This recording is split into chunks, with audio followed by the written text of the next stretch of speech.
Merci, Monsieur le Président. Le débat qu'on a là, il me semble qu'il est de plus en plus clair. Il ne s'agit pas d'être pour ou contre la reconstruction, il s'agit de se demander qui sera habilité à procéder à cette reconstruction. Et en l'occurrence, je voudrais revenir sur le fond du sujet pour celles et ceux qui nous écoutent. Le principe de l'allotissement, c'est une conquête historique du petit commerce et de l'artisanat contre les grands monopoles. C'est une conquête qui est historique et qui aujourd'hui est mise en péril par l'amendement. Ça veut dire qu'une crèche, une école qui ont pu être détruites ou dégradées ne vont pas être reconstruites avec un intervenant sur le toit, un sur l'électricité, un sur la peinture. Ça va être un seul même intervenant sur l'ensemble. Et ça va avoir des conséquences qui sont très dangereuses, notamment pour l'emploi.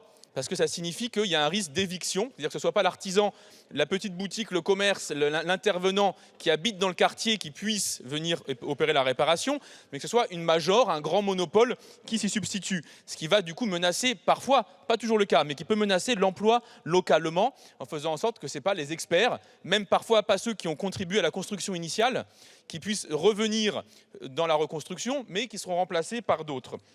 Et ce remplacement, il va avoir lieu par de très grands monopoles. Ça va être les grandes majors qu'on connaît, qui captent déjà la majorité des marchés publics, qui vont venir se substituer à leurs concurrentes ou à leurs concurrents. Et j'entends bien, vous dites, c'est une possibilité. C'est vrai, vous dites dans le texte, il n'y a pas d'obligation de contourner l'allotissement, le phénomène de passation des marchés par lot.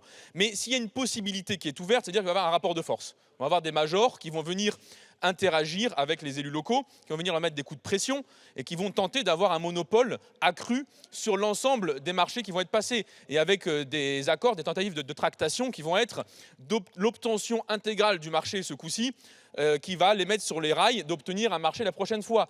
Et notamment avec une transformation, une perte de qualification de celles et ceux qui auraient pu faire la réparation, qui vont devenir sous-traitants de la major qui les remplace. Donc, pour toutes ces raisons, c'est extrêmement dangereux. Il faut défendre le principe de l'allotissement et j'espère avoir contribué un petit peu au débat et peut-être, qui sait, obtenir une autre réponse de la part du ministre.